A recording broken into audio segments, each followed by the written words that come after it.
people of Kansas City took on a very brave act to build a museum about a war. It was brave of them to build the monument in the first place, right in the heartland of America. It was brave of them to collect and preserve this extraordinary world-class holding of evidence of the war.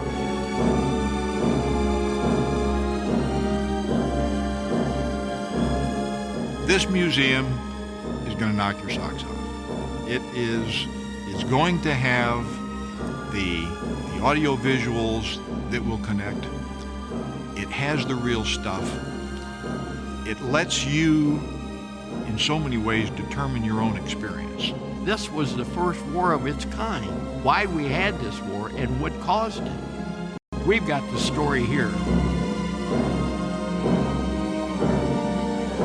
We like museums that tell real stories, that allow us to bear witness to great events, that allow us to introduce our children to big ideas. We've been very careful to ensure that families can bring their children to the museum in a comfortable way. There'll be classrooms, there'll be various trained docents and educators who will not only work with the children who come in classes, but will also be available to help guide parents and children, whole families through the institution. We have an advisory group of teachers that have worked with us in the development of curriculum. We will have very interactive study stations where the students can participate and go through all of those what ifs in a very real-time fashion.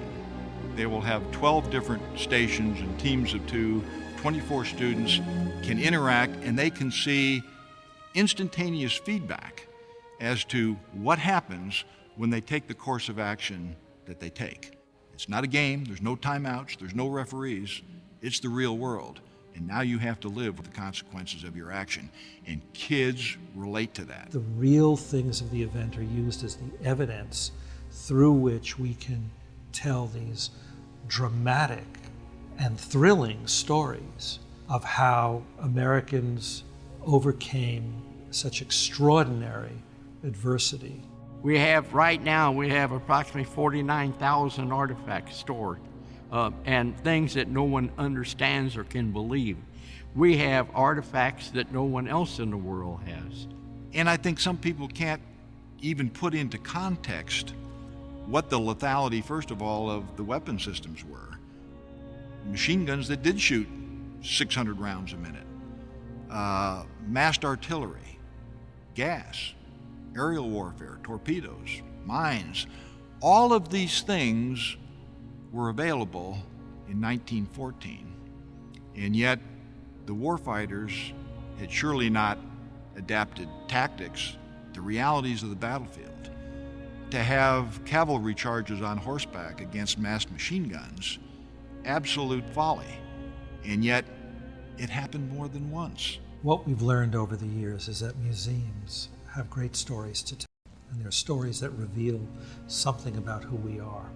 And it makes them very good places to understand how the past can inform the present and how it can help us understand how to engage in the future. And of course, it'll be dramatically exciting because it doesn't just put the objects on display, it puts whole events on display using the latest in communications techniques, media and sound, extraordinary film footage, great artifacts, not just intimate artifacts that soldiers carried in their pockets, but airplanes and guns and tanks.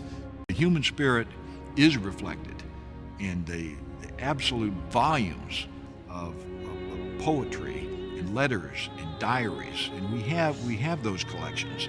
And so we're not just looking at the eyes and photographs, we're hearing the voices, we're feeling the thoughts, the emotions of what goes through a young man's mind under horrific conditions. Almost like the poppy field that we have under the glass bridge going into the exhibit.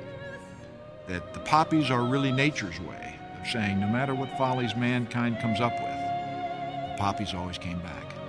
And so it's that resurgence of hope and that good will prevail. And that's not a bad message. I get excited about it. I'm thrilled about it, and I just can't wait for it to happen. And believe me, you will be too when you see it.